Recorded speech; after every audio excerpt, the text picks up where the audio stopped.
and then we realised that it sounded a bit silly. So you have a good run on it. We had a good run. Yeah.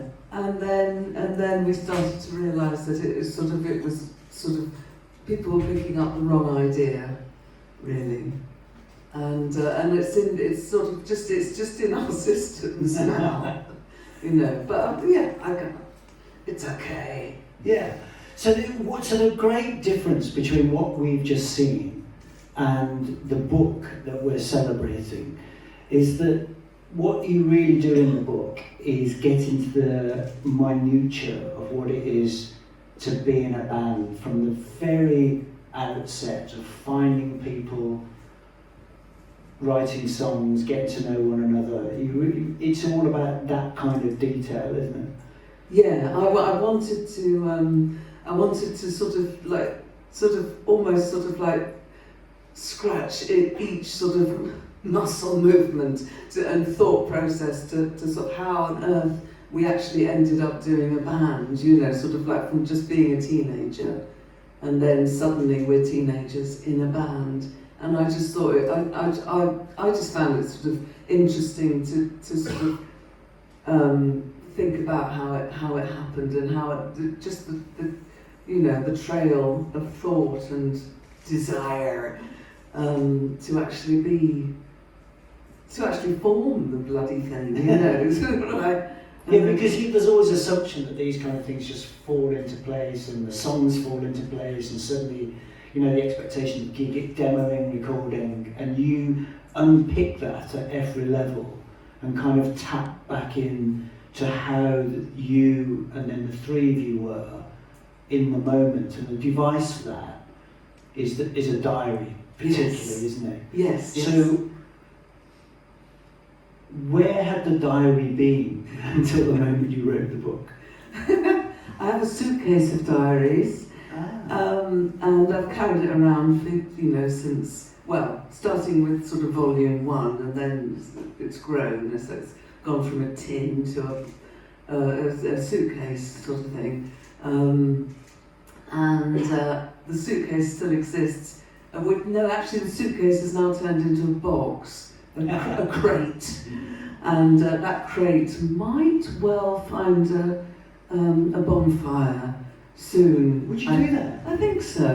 Why? Because I think I've picked out what I want. I just don't think I can't leave that stuff. The stuff that is, The stuff that's not in the book. Yes! So how old are you when you first started writing a diary? 13. 13? Yeah. And when did you stop? Ouch, about 30. 30, so there's... Yes. Wow. Yeah, I mean... Every day? Not every day, no. It was every day at first. Yeah. Because it was a new adventure, yeah.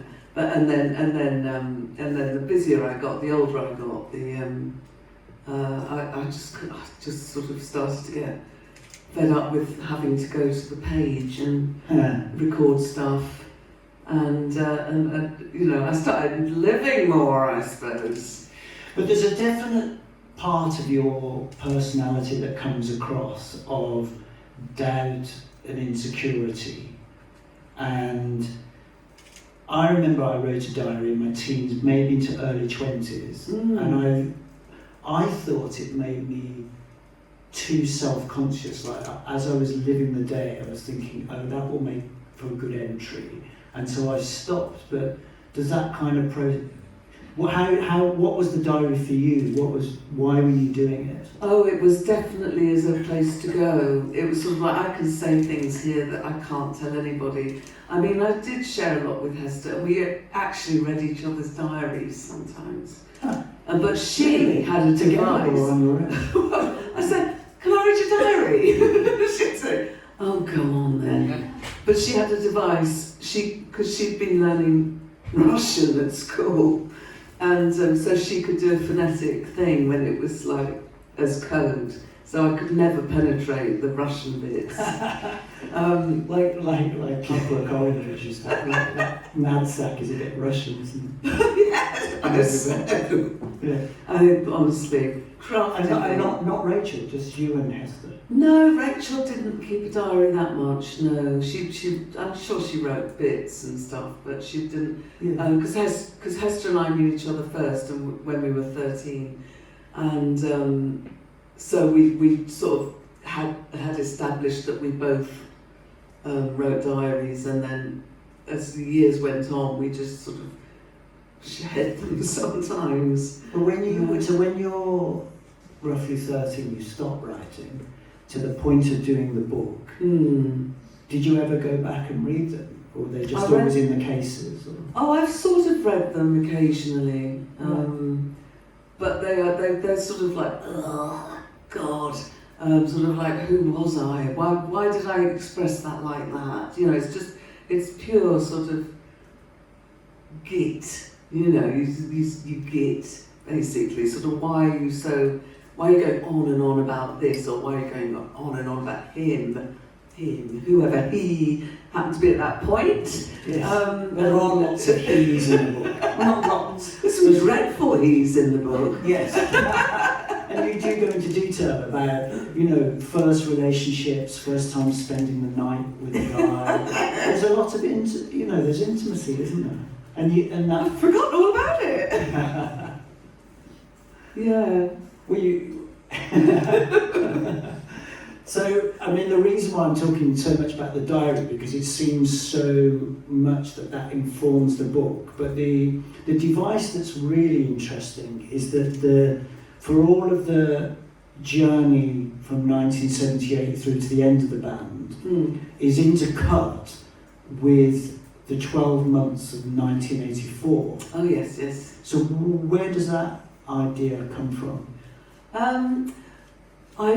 Because when I first thought I'm going to write a book, which is a bit like the moment of sort of I'm going to be in a band or I'm going to play the guitar. It was a bit sort of I'm going to write a book, I thought, I'll write it. Well, I'd sort of discuss it with people, and a couple of people said, is this sort of write what you know, or sort of why don't you write about the band and all that sort of thing. And then I thought, I'll call it 1982, and I thought that we were very busy that year, and then I got in a mess. I got tied up in knots because how did I bring in 1983 and 1984? So then I thought, I'll call it 1984. And then that sort of went by the wayside. But by then I'd established that I would do this. I just didn't want it to be too boring and too sort of I was born in blah blah blah, because I thought, who's as one's mother might say, or one's grandmother, you were born in a barn. I just wanted to because I thought nobody knows who I am really, and it's going to be boring if I just do it sort of like a normal thing, because nobody's waiting to read this apart from a few people. Yeah. And it's your idea then to write a book. It was my idea. Yeah. And it's, I'm curious, obviously, writing books myself. But then, yes, what's the? How did the publisher come into play?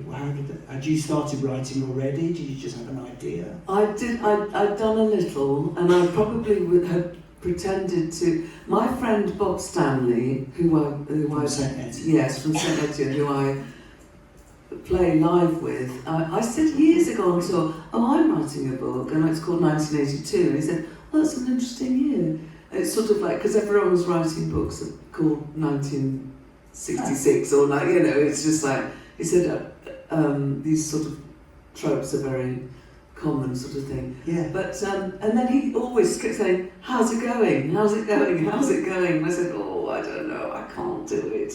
It's hard. Who's going to be interested? Blah blah blah. I don't really know what to. But then he put his publisher in touch with me, who was setting up a new. Well, he was going to sign Bob, so he said, she's going to do one, or she's doing one. So. And tell me a little bit about, I mean, it's away from the music, but what's that relationship like when you write and you're kind of, I mean, you really expose yourself, and we'll get into that in a wee bit, but and then you hand that over to a semi-stranger who is going to, be the gatekeeper for the general public. What's that like when the give and take of your material? I found it. What was it like? It was it was embarrassing at first. And it made me quite, because he's always saying, I really like that, I really like the blah, blah, but, and so I had to keep sort of rewriting bits and trying to impress him. So it took about 2 years to actually sign anything. Okay. And then... and you were trying to impress him, just like... Well, yes, I was! Yeah. I was desperate to do something that would actually get out there, I just thought, I wasn't doing it sort of like to my... as something that I could proudly self-publish and sort of like, well, if nobody likes it, I don't care, I like it. That was the band, sort of thing. But this time I wanted people to hear about us. I wanted it to get out there. And so I really took on board what he said. Yeah. And I probably spoke to people like you and to our friend Travis and other people I know who write, and sort of for the odd tip, perhaps. But he actually did a very good job editing it, because he was quite merciless. Right. And there's a lot that's not... I was looking at it today and I thought, where's that? Yeah, there's loads that isn't... that's missing, but he did a good job to because I wrote a lot. Yeah. Well, let me pick up on some things that you do write about. They might seem small and inconsequential, but one thing is when the three of you were songwriters, that you said that, well, one thing is you wrote lyrics as a three. At the beginning we did. Yeah. So how was that? You were literally all sitting in a room and... Yeah, when we started, we mostly did things together. And Rachel would have the guitar and we go up a bit, down a bit. And we'd always come up with a tune and chords first, and then sort of think of the words that could go with it. So all our songs were music first, lyrics second. Yeah, but it's a lovely idea, three of you all chipping in words. It was quite nice, actually. It was very chummy at that point, and then we started to go, do our own songs or... Yeah, because you said that you would write not on the piano. Yes, because I just thought there's more notes on this piano than... Were you a player? Yeah, a bit. Yeah, I had to do it at school and stuff. Oh, okay. But I just thought sort of like that there's so much scope all along this great keyboard. I can sort of do I can find different chords and stuff, and I wasn't skilled enough as a guitarist. Yeah, and seeing as we're in a music school, but when you were writing on the piano, are you literally finding chords, or are you picking out notes of a melody idea? I'm playing chords and singing along. Huh. That's what I do. Right. Yeah, and then you think, you just like, I don't know, you just sort of go, and just hope that something comes in. And how proficient are you in just the right hand play melody? No, I'm not. I'm sort of like, I suppose, I could play in, like, I suppose I'm like, Imagine, that sort of piano playing. Yes. It's sort of like, it's like a lot of people start playing keyboards once they've been in a band for a bit. And the thing I really love is that you're a guitar player, but you switched to bass. Yes, because I wasn't a guitar player. But you wanted to be Jimmy Page. I was desperate to be a guitar player. I just thought it would be so flash and exciting. Yeah. I've always had a thing for guitarists. There's one backstage wherever you are. The one who made the film. How difficult was it to be able to play bass and sing at the same time? Because lots of people talk about that is not an easy thing to do. I actually was lucky. I found it easy. Well, And I can't sort of, I don't know, it's like being able to spell or something. I just find it easy. and you can play anything on the bass and keep a melody going. Not, there have been a few times where I sort of started to go a bit sort of jerky. So Yeah. there was one song that we had to throw out of the set once upon a time, all those years ago. Because I got to go, I just couldn't keep it up. Yeah, But, it's quite incredible that, because that's the famous thing about Paul McCartney, is that once the Beatles stopped touring, then his bass lines become more complex because he can not having to concentrate on singing and playing at the same time. But you were ahead of McCartney. Wow. Yeah. So tell me about. So let's talk about some of the influences that affected you, because you very soon seemed to get into 60s music and girl groups. Yes, and that obviously I grew up in the 60s. That was my first decade, and so I loved the Monkees were my favourite group. They were a pop group, and I watched Top of the Pops. I sort of remember it, you know, and so it was such a sort of powerful decade. And then, of course, you go into the other things, but then by the time sort of punk had its big impression, then we started to sort of go towards these sounds again. Yeah. And then people would give us records and say, listen to this, sort of like, and so we started listening to loads of Motown and well, like the what's that record that was on in the film? Not Stardust, the Stardust LP, yeah. That was sort of not the stuff that was written for the film, but the old songs. So there was sort of like the letter and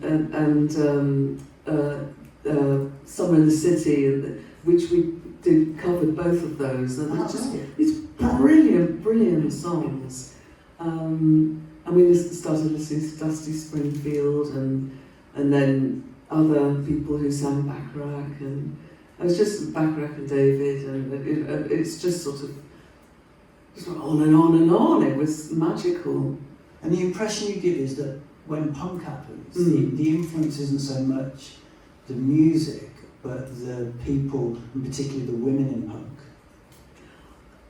Yes, I mean Debbie Harry and Blondie, but that was the sort of such an influence for us, well, for me particularly, and Hester maybe. Because she's the front woman. Yes, and everyone loved her, and everyone thought she was beautiful, and we obviously did. And their songs, because they were sort of 60s influenced as well, exactly, so it was just sort of like, this is the best thing I've ever heard, you know, one day. Did you see them play? No, Huh. no. And X-Ray Specs, I mean, it was just, and there was a girl playing the saxophone in those days, you know, when X-Ray Specs started. Laura Logic. And I just thought that these things, you just hear one record and you just suddenly imagine this whole enormous pathway in front of you. It's just wonderful. Yeah. I enjoy being young and important because you're seeing a woman doing something, and yes. then band splits and. I didn't know them. I mean, I knew they existed, but I never heard them. I don't know what I'd have thought of them, but because I was always, they were very different to us. So they played very different stuff to what I liked. Yeah, I think. But what you do talk about a lot is the kind of blatant sexism within the industry when you're at gigs from within other bands. Give us a flavour of, because has that shifted from your time now with St Etienne to how it was in that particular time? Gosh, well, the thing is nowadays, if any band that I'm involved with, and sort of also play very occasionally in a band called Birdie, which is me and Paul and some other people, and all we do is come across people who like us, you know, sort of like, because it's a smaller society who go, you know, who they ask us to play, and we have nice gigs, so it's all sort of like a sort of family thing, and St Etienne again is like a family thing, and they've got such devoted fans, so it's very difficult to know what it would be like if I was in a sort of like ambitious, struggling young female group now, but I'm sure it'd be much better. I'm sure it would. I mean, we had the manager that Hester referred to as Dubious Tony, the speed giver, was he used to pop up to London and do mysterious business trips and come back and report. And one day he came back and said, "So I went into this agency and this guy said, oh, I could rape them all." And we were just like, I don't know how I feel about hearing that at all. Oh, it's outrageous. It's just horrific. Yeah. And It's kind of surprising you even told you, in a way. I don't think he thought we'd be pleased. I mean, I just don't understand. Hence dubious. Hetty got sacked eventually, but just because he was annoying rather than... and that kind of male obnoxiousness, was that something you were experiencing all the time? In record companies. In record companies? Yeah, they were all a bit over the hill as far as we were concerned. So they weren't sort of young sort of punk era people. They were people who had already established themselves in record companies, and they were on their way up, and they were only interested in themselves and probably taking lots of drugs or whatever. And they were just obnoxious. And superior, horrible, really horrible. Yes. I mean, there's a suggestion that when John Peel's got his arm around Hester, in the tone of what you're saying, there seems to be a a sub-message, wasn't it? I think that, because that was printed in Sounds, just him and Hester looking young. So I think they loved this idea that they obviously had some sort of idea about him having a healthy interest in ladies. And I bet a lot of people, probably, I don't know, does it take one to know one? I don't know. But I can't sort of, slanderize the whole staff of Sounds, but anyway, it's sort of like it was a boys' club.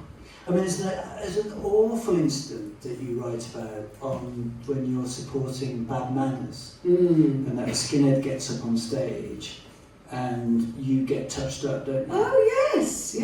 That was actually a gig we did before we went on tour with Bad Manners, I think. Because it was a flat floor, it was like this, so we'd been playing on the floor, and there was the audience, and suddenly this skinhead was going Chelsea down my mic, and his friend was touching me and stuff, and I told him to fuck off, and then he just like, "Don't you tell me to fuck off," in my face, and so I tried to get reasonable. I said, "Well, I only said," and so sounding as posh as I do in that film, "I only said." I know, terrible. I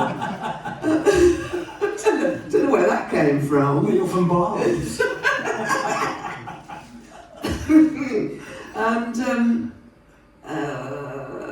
And so I said, "Well, I only said that because I didn't want you to touch me," sort of thing like that. And then he. But he's down your front, isn't he? It's like yeah. It was like like this. Yeah, you're quite graphic in what you describe. Yes, and then he just spat in my eye. And then Hester got up from her trunkets, and she was going like this, ready to launch herself at him. and then they just sort of sloped off back to the back of the room. But they weren't thrown out. There was no.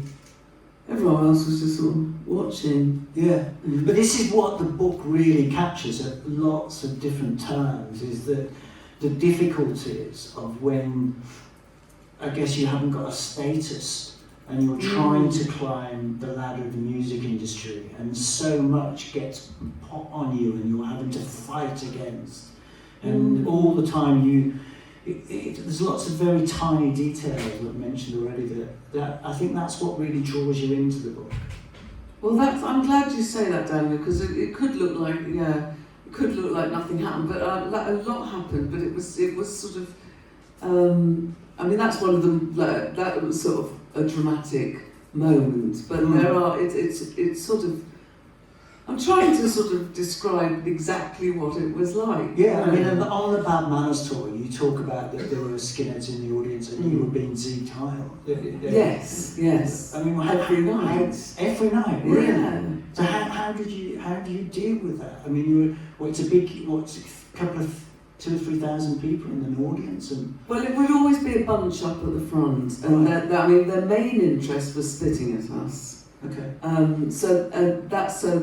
That was a sort of act of defiance, sort of like, we're not going anywhere. They hated us. It was just like, fuck off, you know, endlessly. And then, you know, there would be some Sieg Heiling and stuff, but sort of like the spitting was the, you know, sort of like, that's why we were so resolute about staying on. And we knew if we just stopped playing and said, stop that, you know, it wouldn't make a blind bit of difference. I mean, it's interesting because I think that may be end of 18 to 81, and at the beginning of 80, a band called Holly and the Italians had tours supported with the Selector, and they left the tour because the abuse was so much from a two-tone audience, and yet you have the resilience to see these tours through. Well, I don't know, maybe they're cleverer than us. Really?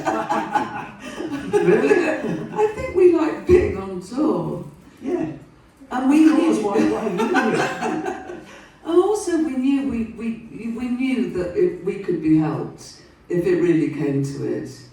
You know, there's a massive skinhead in the wings waiting. Oh, you hit your roadie? Well, no, not our roadie, but their manager, their tour manager was very protective. You know, from Bad Manners. The whole band were sort of very warm, really protective of us, and their manager adored us, and he was enormous. Like the singer? Even more enormous, much taller. And the sweetest man, but he, you know, if you get on the wrong side of him. Yeah. I mean, what was interesting to me is that you sign a deal with Chrysalis and with the A&R man Roy Eldridge. And Chrysalis and Roy Eldridge are the people that sign the label Two-Tone and sign the specials. Yes. And why did you not get offered a deal with Two-Tone? I don't think that must have come afterwards. No, it can't have done. No, it's at the time of Raw Special, so it's exactly the same. I mean, Selector have signed to Chrysalis at that point through Roy Eldridge. Was it ever a conversation? I don't think Jerry Dalmas knew us. Right. Well, everyone else did. Maybe he did. I don't know. You're playing with the beat and you're playing with U40 and Bad Manners. Yeah, I know. And we were asked to support Madness and etc. But no. No, this is the heartbreaking part of the book, isn't it? Because, like it mentions in the film, that you contract glandular fever. I think you do contract it, and I don't know where I contracted it from, but it was really bad timing. Yeah, so you literally miss. It's just at the point where you're the reader and you feel it's going to happen now. Yeah. And these big tours are about to happen with these big charting bands, and then you fall ill. I know, and it's the sort of illness where you go to bed and you don't give a shit about anything, and it was really sad because poor Hester was left with nothing to do. Phil, our manager, who happened to be my boyfriend, who, while I was ill in bed, I sort of went off him. This is terrible. And Rachel was in love with somebody, so I don't think she was bothered at the time because she was so busy being in love. So it was. When you say that, was that affecting the forward march of Dominant Mixture then? Oh, it did, because he sort of went to America and then she started we worried if she was going to run away and join him in America. I mean, it's sort of like young people's lives can be so messy and it's really hard to keep a band together. Yeah, no, you capture that really well. And then at the end, in the 1984 section, Rachel gets pregnant, and again it's kind of, I mean, you actually say there that perhaps it's for the best. It was. Really? Yeah, I genuinely think so. Yeah. I mean, the Captain Sensible period and getting to number one, in many ways that reads like success is coming to you and now it's going to really open out for you. Or on the other hand, you can read it as you're a backing band to somebody else and now you're really going to be forever labelled as his. So I mean, how are you caught between those two, or is it all one way? I think no, we were completely caught in between the two things because we were observing. We were being treated like we were famous. By people thought we were famous and earning money, but we weren't. When you say people, who do you mean? Just sort of people from Cambridge or sort of like fans of ours might think that we were sort of, or not the industry. Not the industry, no, right. Just people like the sort of the people who knew us in the public and our families. They thought that we were doing really well and stuff, but we weren't. We were just behind Captain, and he was the one who was allowed through the door. Sort of thing, and got all the benefits. But as we see, you are front page of the paper, and your pictures are alongside Captain Sensible. So for all intents and purposes, it's four of you.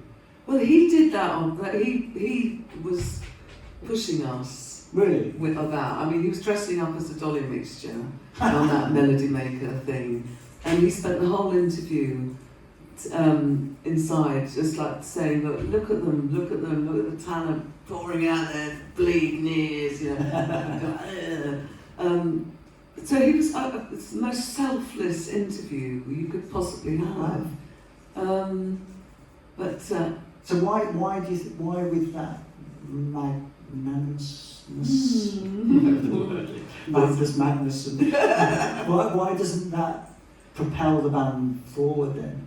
I don't think anyone knew what to do with us. We almost signed to A&M Records, who were his label. Right. And then I think we went to loads of meetings, and they didn't feel like they respected us, and they certainly started to find us annoying because we were saying, but we want artistic control, and we want approval of the cover, and we want to play the songs we want to play, and we want to do our own music.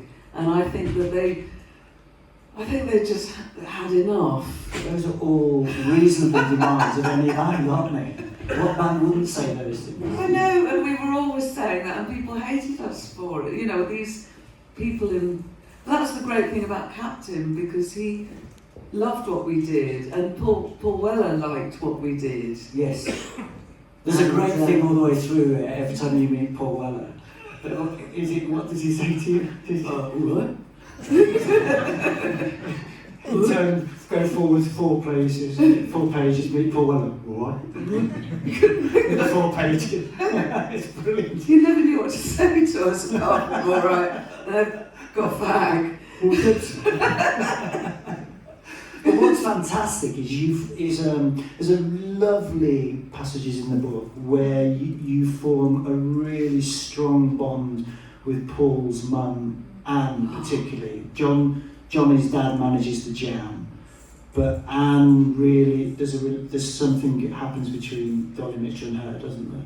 Well, we wanted her to be our manager and our mum, really, because she was so warm and enthusiastic and down to earth, and we just thought, and she was so helpful for a while, quite a long while. In what way?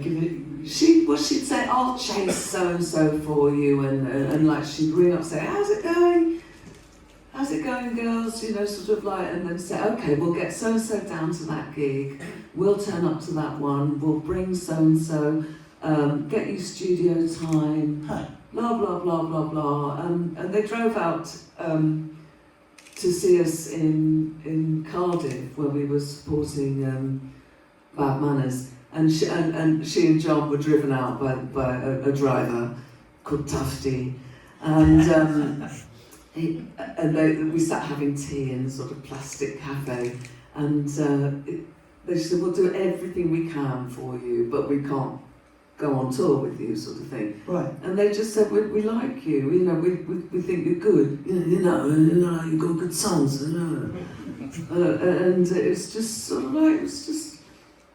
What more can you want? People saying that sort of thing to you, with the status that they had.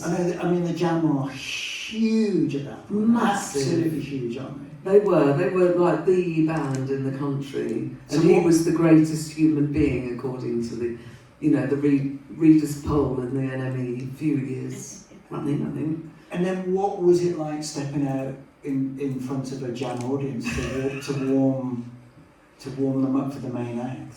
It was, first time's great. Where was that? That was in Leicester, at the De Montfort Hall, and they were stamping on the ground and everything. While are you playing? Yeah, at the end they were like this. Wow. So everyone suddenly went from grumpy to smiley backstage. And they realised that we weren't just an annoying support band who'd turned up late. And then we did the Hammersmith Odeon, and that was really daunting because it was massive. And had you seen gigs at Hammersmith Odeon as a kid? No, I hadn't seen gigs. I'd only seen Sound of Music and films. Yes. Oh, right. I thought it was a cinema. Oh, okay. I didn't know you could play.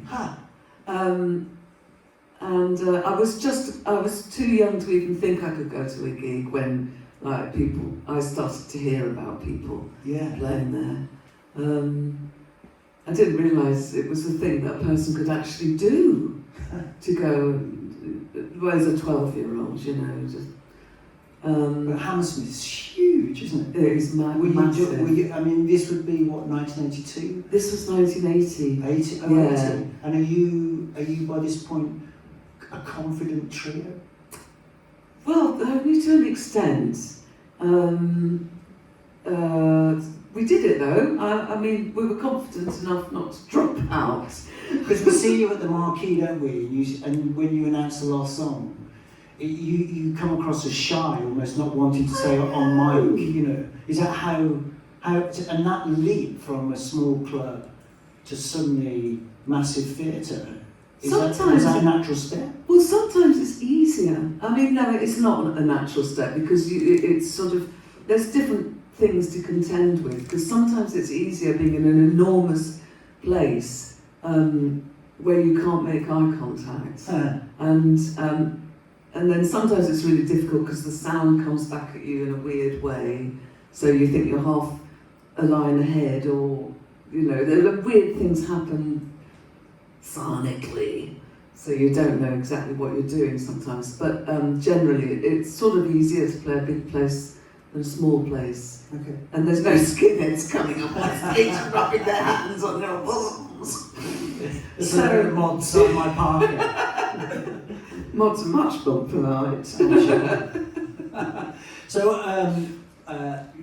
technically, Dolly Mixture are the first band I ever saw play live, because you supported, I brought it with me, I found it. You supported Fun Boy 3, and And this is the band of the Specials, and when I opened it the other day, and I found this, which is an article of you in Smash Hits, which I obviously cut out from Smash Hits when you.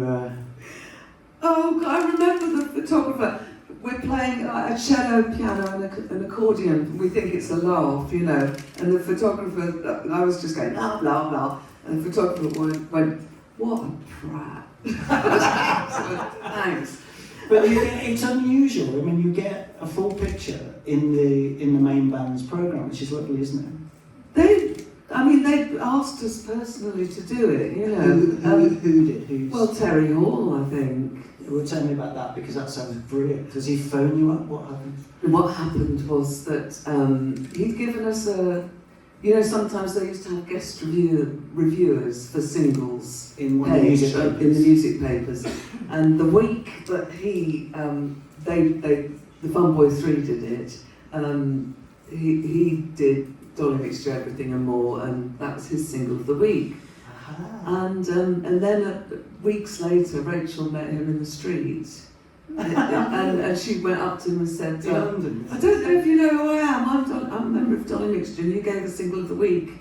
And he said, "Yeah, we were just talking about you. We were thinking of asking you to come on tour." At which point she faints. It's just like it couldn't be, you know. Again, it's like another life raft.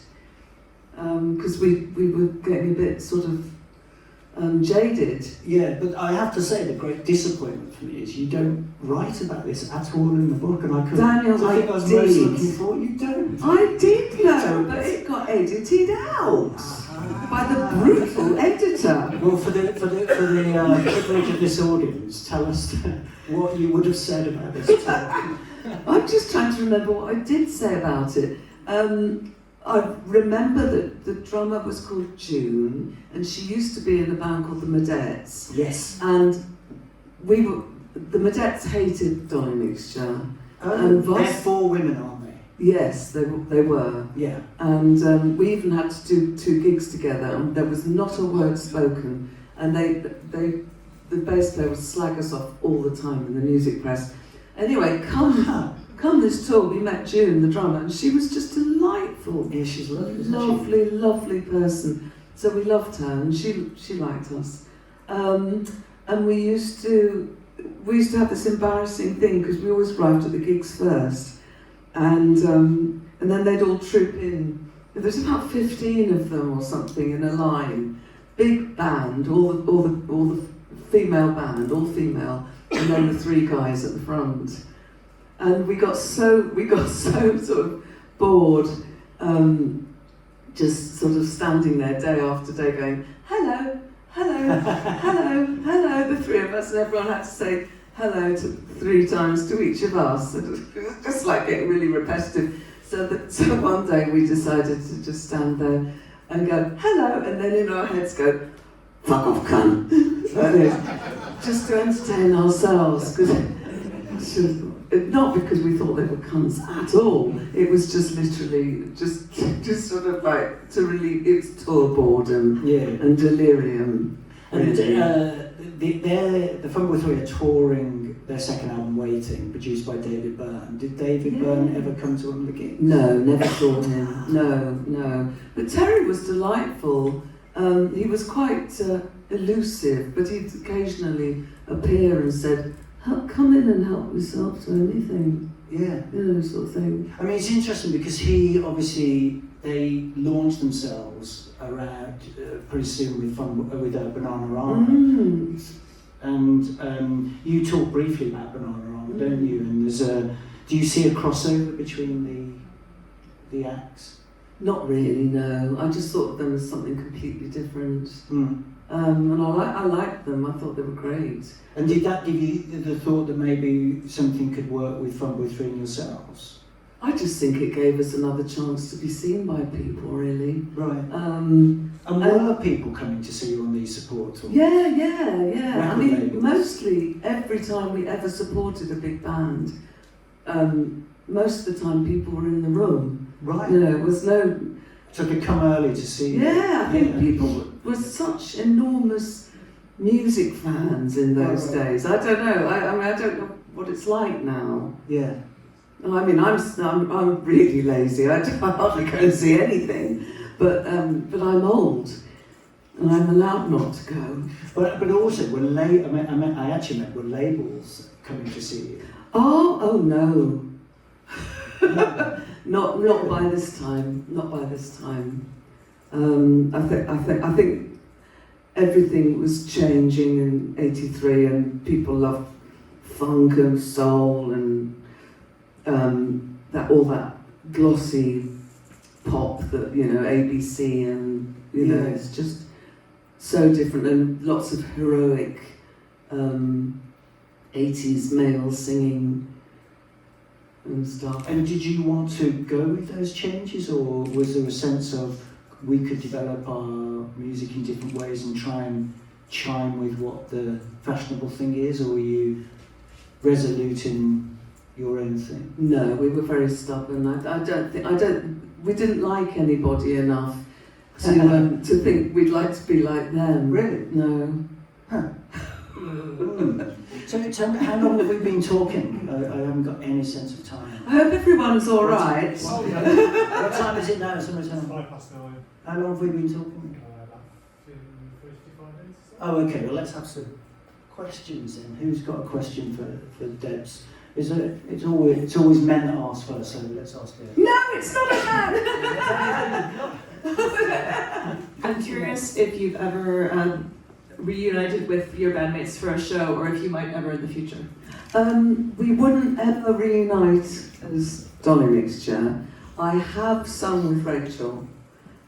We did a sort of acoustic gig together once, very, very short, and wrote a song together. And I've done backing vocals on when she's played live on one song, but she's got a lot going on in her life, and Hester works very hard, and so she's always exhausted, and she's got a really serious job, What does she do? She's a child psychologist. Yes, and she works in schools and stuff. It's a heavy job. And she's got about 2 degrees now. I mean, sort of like she's. One more, you can join the film. Gentleman there. Hi, I was at the Funboy 3 gig at Hammersmith Palais. Oh yes, yes. And I took in with me a big tape recorder. And I got the entire Dolly Mixture set on tape. How big was your tape recorder? Quite big, actually. I didn't search people in those days. But I managed to get into it in a big bag, and I got the whole thing on. Oh, so it's great you're talking about that. No, I haven't heard it. No. I think I might have sent it to you, I'm not sure. But Oh! Can I have No. the Funboy 3 one? Yeah, I've got it on the CD, I've got my computer, so give me your details afterwards and all. I just want to say, I just brought this along with me. I thought you might. I just sometime got off the wall on the Fulham Greyhound. Oh yes, Artists for Animals. Yes. Dolly Mixture, MC by Captain Sensible. That's right, 2 nights at the Greyhound in Asia, World Weekend for Laboratory Animals. We did quite a lot of it. What are you looking at? You're reading an article. Is this from your bedroom wall? Yeah. It was. Well, I got it from the Greyhound, and then it was on my wall for ages. So that looks like the sellotape on some of my diaries. Yeah. It's orange colour now, and not really sticking. Yeah. It's another quick thing. I'm a huge Beatles fan, and around 1982, I was meeting Paul McCartney outside Air Studios Oh. in Oxford Street. I think you believe you had something to do there. Yeah, we had to go there. Yes, yes. And first time I met Paul McCartney, I was wearing a Beatle badge and a Dolly Mixture badge. Oh. I was a huge Dolly Mixture fan as well. Oh. And I remember Paul McCartney looking at the badge and saying, "Oh, Dolly Mixture, I know them." No. Paul McCartney knew about Dolly Mixture. No. That's what he said. Did he Was he just trying to please you? He might. I don't know. I don't know. Please, please. Please me. Oh, To know that. that would be amazing if he had. If I've got a picture of me with Paul McCartney with the Dolly Yeah. on. Another question. Thank you. At the back here. There you go. Thank you. So, looking at all the kind of stuff when you were younger, and then when you look back at it now, it looks like it looks very simple, very easy. It all fell into place. It was really good, and you were always having a good time, and you kind of moan about certain things, but it looks like very glamorous, right? So, when you look back at it now, do you think it was a really good use of that time of your youth? Or do you think, oh, I wish I'd kind of done something else at the same time? Or do you kind of have no regrets of using? Because you have to put a lot into get gigs and travel and tour. There's a lot of hard times in there. Do you still look back and think it was the best use of that time in my youth? Ooh, that's a challenging question. But I think I wrote the book in a way to sort of explore that a little, really, I think. Just to sort of, sort of think back to, well, what did we do, and sort of having gone over it, I'm sort of glad we did it. I'm glad that was it. And there was nothing else I could have done. I could, because I left school early. There's no way I was going to go to university. And at the time, I was sort of jealous of friends who had, because they all had social lives and I don't know, they just seemed to be having a better time than us, because we were sort of like always sort of a bit poorly or bored, or I don't know. At the time, you just think, oh, my life's not as good as theirs. But I think that maybe everybody at that age thinks that. I don't know. But yeah, it wasn't glamorous. But when I think back to certain moments, there were moments that I wouldn't exchange Yeah, for so anything. when I look at it, I think it's a brilliant thing to do. I think like most people look at that and go, God, I wish I'd done that when I was young. Oh. It just looks like an amazing experience that, is golden. Well, that's wonderful, and I think it's nice to look back at it, and it obviously a brilliant film. I mean, I think we should give Paul a round of applause for his film, because he did such a good job on that, and that came a long time. That was a long time ago now, but I'll say yes. I'm glad we did it. I'm glad we made use of our time in that way, however hard it was. Well, maybe as a final enticement to buy Debsey's book, if you just need that little final thing. Go on, Daniel. Is that a lovely thing throughout all of it is you've included letters from fans Oh yes. at every stage of your career. And that's really fascinating, because I read those and imagined if ever the three of you were feeling low or needed a boost of self-confidence, you suddenly just get this, I saw you here, I saw you there doing this, I've listened to this, and they're very magical, aren't they? Oh, they really are magical, and I didn't realise how young the people in the letters sounded as well. They sounded as young as I do, sort of in my diaries. Yes.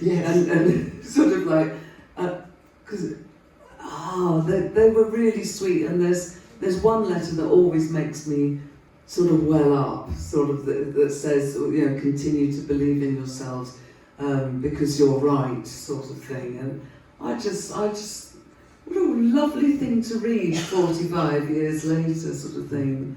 This.